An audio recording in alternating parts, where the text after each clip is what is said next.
Estas imagens foram feitas durante a travessia do continente africano de norte a sul. Uma aventura indiscutível, mas viver esta experiência montado em uma bicicleta é aumentar a dose de adrenalina.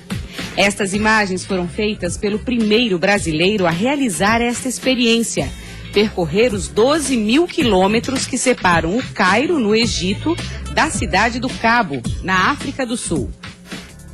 Estas imagens são da aventura vivida pelo jornalista Alexandre Costa Nascimento, que está aqui com a gente hoje. Bem-vindo ao Olhares, tudo bem? Em que momento de vida você estava, Alexandre, que tomou essa decisão de encarar essa aventura, essa experiência? Eu acho que eu estava no melhor momento, em que tudo que eu queria eu já tinha conquistado. Né? Eu tinha casado, né, no início de um casamento, tinha recém sido promovido, eu sou jornalista, era repórter, fui promovido ao cargo de editor, mas eu senti que eu ainda não estava completo, que faltava algo, e percebendo que a vida está passando, que o tempo estava passando, estava prestes a completar 30 anos, e daí eu decidi me jogar, dar um salto no vazio para viver uma grande aventura. Eu sempre tive uma fascinação muito grande pela África, né? Eu acho que até aquela coisa das nossas raízes, a humanidade, a própria natureza africana é algo que me fascina muito. E eu decidi participar de uma expedição que atravessa o continente africano de bicicleta. Então vai do Cairo, no Egito, até a cidade do Cabo, na África do Sul. Foram mais ou menos 4 meses que você ficou viajando. Eu fiquei imaginando, gente, ele contando para a esposa, recém-casado, chegar em casa e dizer, olha, eu vou contar para a esposa. Eu sempre compartilhei com ela desse sonho de um dia poder conhecer a África, e a bicicleta tem uma presença muito forte na minha vida. Como jornalista, eu faço da bicicleta a minha pauta de trabalho, né? Então incentivo as pessoas a andarem de bicicleta, mostrando os benefícios da bicicleta como meio de transporte. Então assim, sempre tem aquele baque, porque não é fácil num relacionamento, ficar 4 meses longe, mas ao mesmo tempo, por reconhecer nisso um grande sonho da minha vida, ela participou, incentivou e me ajudou na retaguarda, né? Então, e inclusive foi, nas imagens que apareceram ali, ela foi me buscar na linha de chegada. Ali na foto dá para aparecer, tô levando um buquê de rosas na garupa da bicicleta, na última etapa, para poder encontrá-la na linha de chegada. Que legal, isso é parceria, né? O resto é o resto. Agora, essa aventura dele, gente, originou aqui o livro Mais que um Leão por Dia, a saga do primeiro brasileiro a pedalar 12 mil quilômetros pela África. Você estava me falando que essa viagem também tem uma certa homenagem para sua mãe, um aprendizado que veio muito forte da sua mãe. Exato, porque quando eu tomei a decisão, quando eu falei, eu quero viajar pela África, eu vou, daí é um caminho sem volta, né? Quando eu decidi que eu ia. E daí tem uma questão do custo, uma viagem dessa não é barata, equivalente, para mim, custou 55 mil reais. Então, por exemplo, é o preço de um carro 0 quilômetro. Certo, são aquelas opções que tem que fazer. Exato, aí para tomar a decisão, falar, não, eu prefiro investir esse dinheiro numa viagem do que comprar um carro, é uma frase que ela sempre me dizia, que os livros que a gente lê e as viagens que a gente faz, ninguém nunca vai nos roubar, ninguém nunca tira da gente. Então, tudo isso que eu vivi na África e que hoje eu posso compartilhar através das páginas desse livro, é algo que permanece por toda a minha vida, diferente de um carro, de um bem ou de um imóvel, né, que depois que você vai, a coisa fica e vai se desvalorizando com o tempo e tudo mais. Sim, é uma experiência incrível. Uma das fotos que chamou a nossa atenção é um trecho que vocês pedalaram sem roupas, né, nas bicicletas. Por que daquilo, Alexandre? Aquilo é no deserto da Namíbia, é uma brincadeira. O tour ele existe desde o ano de 2003 e desde o primeiro ano o pessoal inventou uma espécie de uma tradição. Mas depois de uma semana pedalando no meio do deserto, né, praticamente a Namíbia é um país com uma densidade demográfica muito baixa, então não tem cidades ou vilas, é muito deserto, e eles inventaram chamado de Naked Kilometer, então é o quilômetro dos pelados. Na tradição, você tira a roupa, sobe na bicicleta, pedala 1 quilômetro e depois continua. Ninguém é obrigado, claro, faz quem quer. Mas estou vendo aí que todo mundo participou. Exatamente. E desse 1 quilômetro, vamos dizer, que é a tradição, eu resolvi quebrar um recorde, então eu saí do acampamento já sem roupa e cheguei no outro acampamento, pedalei 82 quilômetros para estabelecer uma espécie de uma marca imbatível. Uma marca registrada. Deve ter contribuído para a sensação de liberdade. Exatamente. Né? Acho que sem dúvida. Essa que é o espírito da Teve coisa. outras sensações bacanas que eu pude ver aqui, que você relatou, como, por exemplo, poder tomar um café de uma qualidade indiscutível do grão na beira da estrada. Conta pra gente. Exato. A Etiópia é um país reconhecido como o produtor do melhor café em qualidade, sabor, aroma, ele vem da Etiópia. Até o café, ele é originário desse país, né? O nome café vem de Cafa, que é uma região da Etiópia onde foi descoberto os frutinhos. E lá é uma tradição, é uma espécie, eu gosto de comparar com a cerimônia do chá que existe no Japão, né, que só as mulheres preparam, existe todo um ritual. Na Etiópia o café também é servido assim, então só as mulheres podem preparar o café, né? O café é saborosíssimo, feito ali na beira da estrada, elas esquentam a água num bule de barro e preparam, moem o grão, eles trituram o grão no pilão, tudo ali na tua frente, tem algumas ervas aromáticas em volta e servem esse café fresquinho na beira da estrada, então é algo magnífico, não só pelo sabor, mas toda a questão cultural que envolve uma simples xícara de café. Imagino. Outra sensação bacana que a gente vai compartilhar com nossos telespectadores é a sensação de você acordar no meio do acampamento, né, nas barracas, e dar de cara com um elefante, por exemplo. Essa cena é inusitada. Exato. A natureza está sempre muito presente, né? Então, como a gente pedala aqui no Brasil, ao redor das grandes cidades, a gente vê vaca, cabrito, ovelhas. Lá a gente se acostuma a ver zebras, girafas, elefantes, né? Teve uma situação em que eu acordei e tinha um elefante atravessando as barracas no meio do nosso acampamento. Então é assim, a natureza em seu estado bruto, né? Aquelas coisas que a gente está acostumado a ver nos documentários dos canais da TV a cabo. Você estava vendo ao vivo. Exatamente, vendo e vivendo tudo isso. Agora, eu sei também que o futebol foi um ponto positivo, o fato de você ser brasileiro. O futebol aproximou você muito da cultura local, da população, né? Exato. Os africanos, eles têm uma adoração pelo futebol e especialmente pelo Brasil.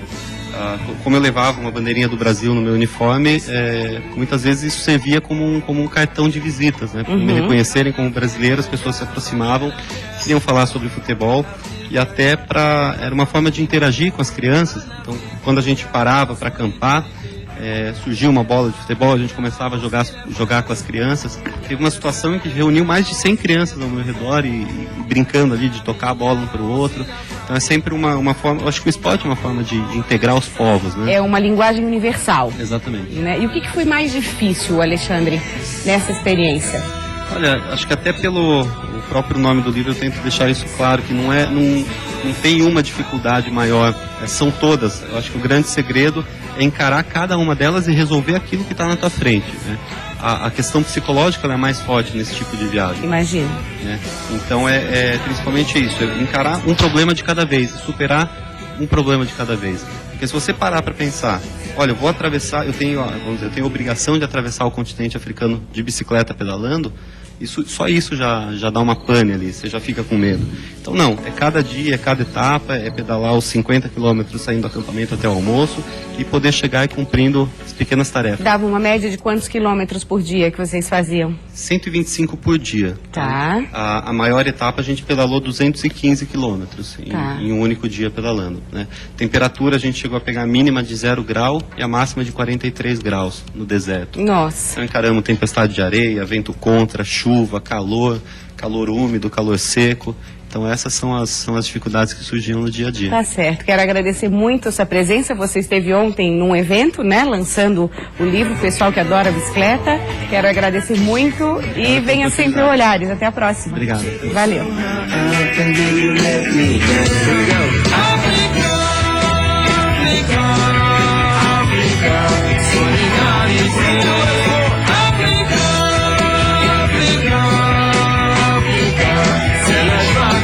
Agora eu vou conversar com a Ana Paula, ela é consultora de beleza. Seja bem-vinda, Ana, tudo bem? Prazer. Prazer também, prazer tê-la aqui. A gente vai falar, gente, sobre um item que para muita mulher é indispensável, o necessaire, que faz parte aí do dia a dia. Tem mulher que sem necessaire fica perdida, né? Eu brinco que carrega a bolsa dentro da necessaire. A Selma estava dizendo aqui, não posso perder minha necessaire, meu necessaire é tudo, né? Exatamente. Então, quando a gente fala em dicas de o que colocar no necessaire, o que é o básico? Assim, você até montou, eu vou pedir para chegar aqui, Ana, que você montou uma bolsinha, né? Claro. É a famosa bolsinha aqui. Então, Necessaire. tá, essa é a ideal. Isso, foi o que eu coloquei. Acho que a primeira dica é pensar na nossa necessidade. Como é que é o nosso dia a dia, os meus compromissos do dia, trabalho, aula, aonde que eu vou levar, se eu vou deixar no meu trabalho, no carro, dentro da bolsa também, para estar diretamente relacionada com levar os produtos que realmente eu preciso e o peso também, né? A gente já sabe que bolsa de mulher já é um peso por si só. Pois é, e aí o que acontece o peso é que... dessa. Pois, essa aqui, Deus, eu vou contar. O que acontece é que muitas mulheres exageram, acabam colocando coisas. Eu acho que eu vou precisar, eu acho que eu vou precisar. E nem sempre precisa. Exatamente. Vamos primeiro mostrar a ideal, depois a gente fala dessa aqui. Claro, e ainda corre o risco de quebrar também alguma coisa e fazer aquele estrago dentro da bolsa. Ai, né? fica sujeira, né? Exatamente. Também. O que você trouxe aqui então? Vamos ver aqui. Um pó compacto, Tá. trouxe, pra tirar o excesso de brilho do dia. Tá. Um blush. Tá. Um duo de sombras de tons neutros, com iluminador e marronzinho básico. Tá, para aquela... salva... Para um retoque ou para uma maquiagem de emergência? Saí de casa com pressa, vou me maquiar no carro, cheguei no trabalho, é aquele make que salva a gente, tá, né? Um filtro solar com cor, que já ajuda bastante, já une dois produtos num só também. Super prático. Exatamente. Tá. Um batom vermelho, clássico, que ajuda a misturar. Eu trouxe esse e um batom cor de boca. Que pode fazer a mistura. Exatamente. Forma uma terceira cor. Tá. Um batom vermelho para um happy hour, um compromisso. Um rímel também. Adorei o tamanho do rímel. Exatamente. Esse é um ponto muito forte. Miniaturas. Com certeza, trouxe aqui um pó também, um blush, na verdade, né, aqui. E tem muita opção de miniatura, né? O negócio é saber procurar. Exatamente. Ganhou, às vezes, um brinde, vai viajar pra fora, no exterior. Tem muitos kits de pincéis também, como eu trouxe aqui. Ou mesmo aqui em marcas nacionais. Todos eles pequenos, já compactam bastante a necessaire também. O pessoal né? deve estar dizendo como é que cabe tanta coisa aqui dentro. Cabe. E cabe, gente. Com certeza. Tem mais? Tem mais aqui, né? Os pincéis, um lápis preto, né? Esse aqui ele tem a vantagem já de ter a pontinha para esfumar também, com certeza.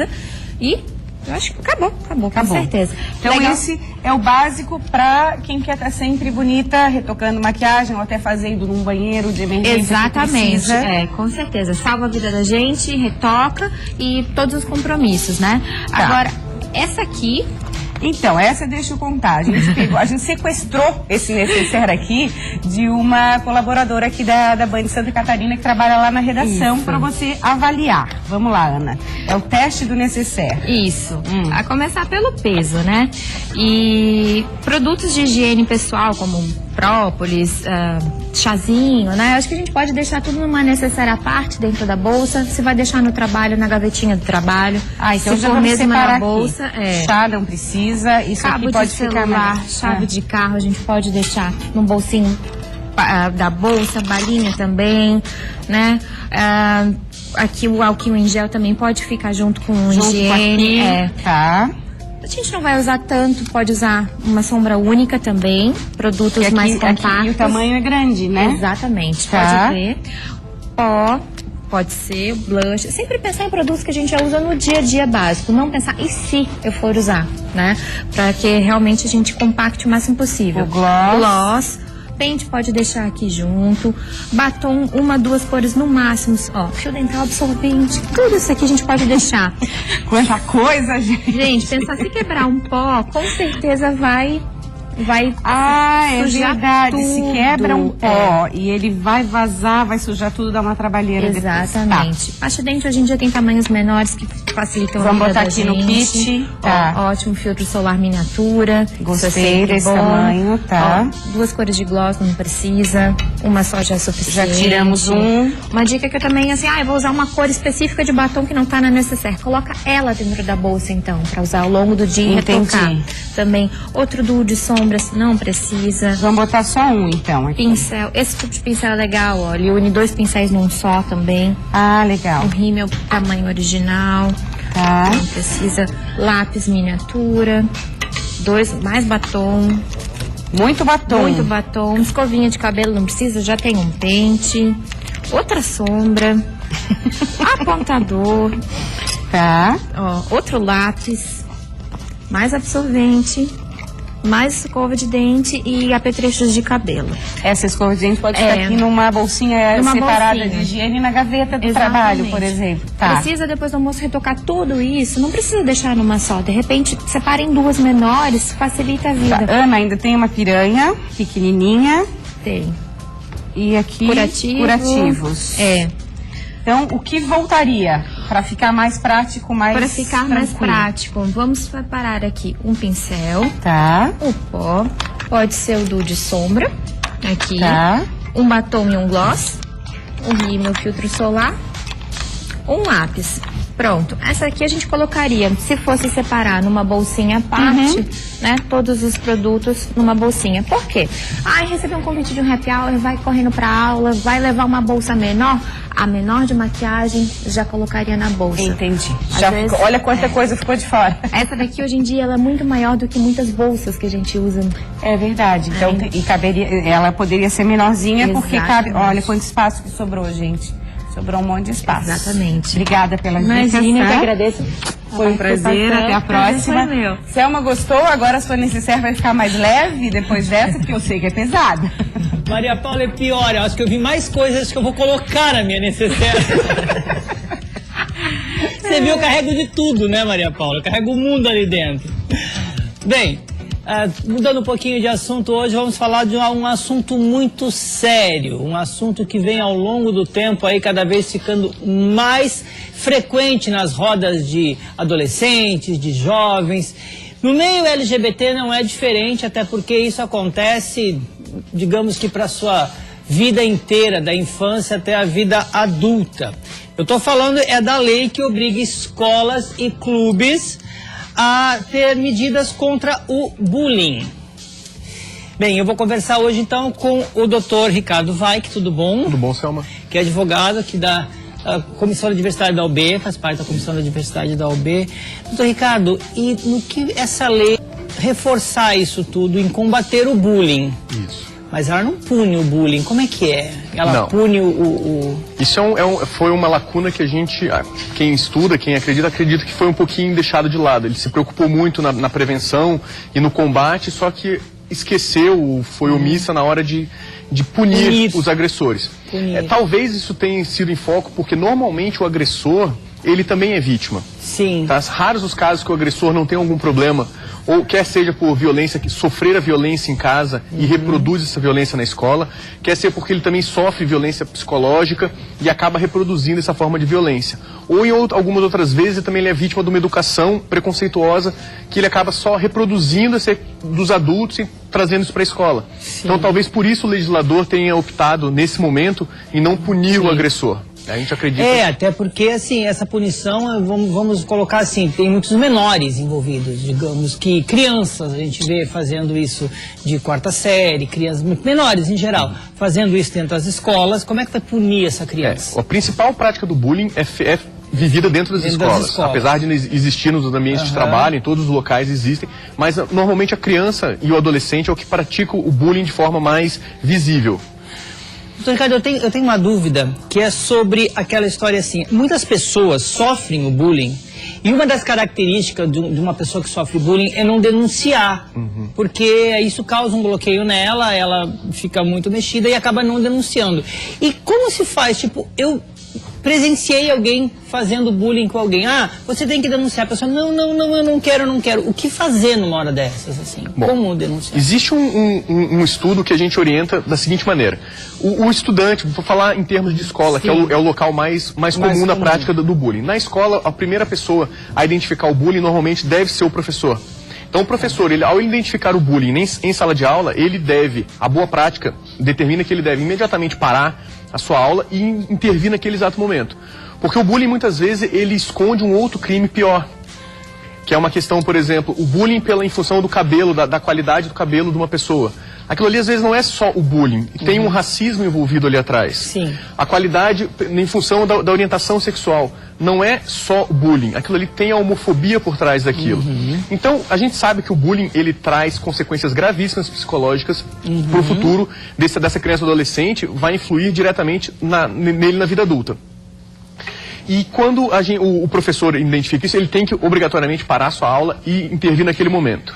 E quando o bullying vem da parte dos educadores? Dos educadores. A gente tenta, normalmente as escolas possuem um sistema de coordenação, que os alunos devem procurar coordenação, ou até mesmo o gestor, o diretor principal da escola. Não havendo essa tomada de providências, conversar com os pais, pedirem que os pais compareçam na escola e exijam providências que sejam tomadas. E é muito importante que os alunos de volta, que estão percebendo o bullying, a prática do bullying, também se manifestem. Porque existe até um nome, que é o bullying passivo. Porque os alunos sabem, eles conhecem o bullying, estão vendo aquilo acontecer, mas eles ficam quietos. Eles não se manifestam, dando continuidade à prática do bullying. Eu vejo aqui também muito que hoje em dia é muito normal é o bullying pela internet. Isso, o cyberbullying. Isso, que as crianças, alguém apanhou, gravam e colocam na internet. Isso. Ou então ficam falando, colocando... isso aí, ele é tido como só um crime virtual, como é que é? Não, ele também, ele serve para os dois momentos. O cyberbullying, que a gente chama, ele tem essa parte de divulgar, de criar páginas para denegrir as pessoas, de expor fotos íntimas, às vezes tiradas no momento e acaba expondo. Então, isso acaba sendo o bullying praticado no ambiente virtual. E, claro, isso aí também configura alguns crimes que podem, apesar da lei de combate ao bullying não prever punição, mas os pais dos maiores, eles podem ser punidos através de uma ação de dano moral, alguma medida dessa forma pode ser feita. Uma última pergunta para a gente encerrar é o seguinte: nós falamos de escola, trabalho e tudo mais, e quando isso aí parte dentro de casa, o que se faz? Aí já Meus pais estão fazendo isso comigo. Por isso que eu digo, já não é, dentro de casa já configurar um bullying. Tá? Isso já é uma violência maior. Então, se procurar uma tia, um irmão maior, que não tem, procurar alguma pessoa maior que possa dar uma assistência, e até mesmo assim, um conselho tutelar, uma psicóloga do fórum, existe essas pessoas, então procurar ajuda de outras pessoas, no caso de menores de idade, ou outras pessoas que tenham condições de buscar essa ajuda para as pessoas. É isso aí então, você que está com esse problema aí, às vezes o seu colega está com esse problema e não tem a coragem de denunciar, faça esse papel, não fique calado, aproveite, denuncie, ajude essa pessoa, porque quem sabe ainda um dia, né, doutor Ricardo, isso pode vir virar contra você também, e alguém fazer isso e você precisar de uma ajuda. Então, o bullying é um crime, infelizmente ainda não tem uma punição grande, mas é com essa união de todos que as coisas mudam. Tá bom? Obrigado, doutor Ricardo. Obrigado, sempre um prazer. Selma, eu prestando atenção na sua entrevista com o Dr. Ricardo sobre o bullying, acredito que o bullying seja uma das características dos FDPs, que a gente vai falar agora. Sabe, FDP são as iniciais de um xingamento, de um palavrão? Assunto do livro Bem-Humorado, do Juliano Wolff e também do Otávio Le Barbechon, que estão aqui com a gente. Sejam bem-vindos a Olhares. Obrigado. E o livro é Por que os FDPs sobem nas organizações. Essa é a proposta deles. O bullying tem tudo a ver com o FDP, meninos. É uma das práticas, né? O preconceito é uma das armas do FDP para se promover, ou seja, tenta depreciar as outras pessoas por algum motivo e motivos odiosos. Quais outras características, Otávio? Como identificar um FDP dentro de uma organização? Olha, normalmente ele é um egoísta, né? Ele pode parecer uma boa pessoa às vezes, existem muitas boas pessoas, é óbvio, a maioria, mas ele se passa por uma boa pessoa, mas no fundo é egoísta, faz com que todas as atividades possam retornar para ele, seja de maneira direta, que é óbvio quando ele comanda, seja de maneira indireta. Então é muito fácil, parece que não, mas é muito fácil de identificá-lo dentro das organizações. Ele é centralizador? Bastante, embora às vezes goste de trabalhar em equipe, mas a decisão final sempre é dele. Tá, é só um teatro ali. É um jogo corporativo, né? Entendi. E na realidade facilita e ajuda a que ele possa ascender na organização. Outra característica, além de praticar bullying, ser egoísta, centralizador, o que mais? Nós fizemos no livro uma classificação, uma tipologia muito engraçada, porque às vezes o FDP ele não se apresenta como, não é tão fácil identificar, né?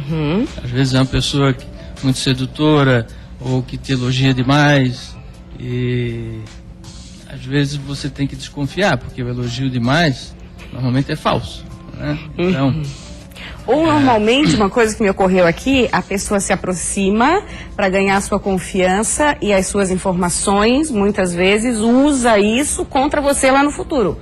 Não é a assim? gente costuma dizer que o verdadeiro FDP é o falso. Tá. Então, o falso é o verdadeiro, né? Então, é engraçado. E o tipo mais clássico é o autoritário, né? As pessoas, ao invés de usarem a autoridade do cargo, usam o cargo de maneira autoritária. Tá. Isso é muito comum. Para as empresas, às vezes é bom. Para o perfil de empresa, uma pessoa que tenha voz de comando, uma liderança forte, personalidade forte, como a gente chama. Mas a longo prazo, as pessoas que trabalham com essa pessoa não ficam felizes. Certo. Isso que eu ia perguntar para vocês. Eles podem até subir nas organizações, mas será que permanecem? Algumas organizações, alguns sistemas, a cultura permite que isso fique mais tempo. Nós acreditamos que isso não é de longo prazo. E, infelizmente, no Brasil, a gente está acompanhando um grande movimento de crise ética e moral, comandada, aparentemente, em princípio, por pessoas que tinham bastante comando e autoridade, mas que esse sistema caiu inteiramente, está caindo. Aliás, a gente comemora quando isso ocorre, porque esse comando é um comando nefasto para as organizações. Então, respondendo objetivamente, eles são temporários. Só que esse tempo pode ser muito grave para as organizações e para as pessoas que convivem com essa pessoa. De que forma lidar com essa pessoa? De que forma conviver sem tantos problemas? Minimizar um pouco o impacto dessa pessoa? Sempre com muito cuidado, né? Às vezes, por exemplo, quando é o seu subordinado, que você não tem como tirar porque foi colocado lá por um padrinho qualquer. Dê muito trabalho para ele, para a mente dele não ficar se ocupando de aprontar coisa para os outros. Ou seja, mantenha o FDP ocupado, é isso? Para ele não ficar maquinando coisa contra as outras pessoas, jogando casca de banana para os outros escorregarem, que é bem coisa típica do FDP. Nós temos uma simbologia que, assim, nas organizações, todos nós temos que carregar um piano todo dia ou matar um leão, como a gente diz, né? Mas o FDP é aquele que não toca o piano e que não carrega o piano. Ele fica em cima do piano. Nossa, para dificultar mais ainda, para deixar o piano mais pesado. Mais pesado, mas ele é o motivador, às vezes, vai que vai dar certo. Sim, e na hora de dizer quem trouxe o piano para cá, ele vai dizer que foi ele, não é junto, assim? Né? Tava junto. Eu adorei, acho que a forma bem-humorada também, num momento, como você falou, onde se fala muito em ética, onde se fala muito em coerência, acho que é uma boa leitura para quem vocês recomendam, assim, não só empresários, mas para quem? Também para dar de presente, né? É bom para dar de presente para quem você acha que está precisando de uma mensagem pro FDP, ética, né? Vai dar para ele, né? Para ver se ele se toca. Uma boa leitura numa discussão ética e moral que o país vive. É divertido, mas é muito reflexivo o livro também. Tá ótimo, tenho certeza disso. Muito obrigada pelo meu exemplar, vou ler com carinho. Obrigada pela presença de vocês. Obrigada a você pela audiência. Quero agradecer nossa telespectadora, a Elisete Vieira, que nos cedeu com tanto carinho esses coelhos lindos que já estamos no clima da Páscoa desde ontem. Deixaram o nosso estúdio ainda mais colorido. Adoramos, em nome de toda a equipe, nosso carinho, nosso beijo. Obrigada, até amanhã. Vem aí Nader Kalil com o repórter Band. Continue ligado, até lá. Il y a des pays où c'est la neige, il y a des pays c'est la canicule, il y a des pays où c'est les tempêtes, il y a des pays où c'est les îles.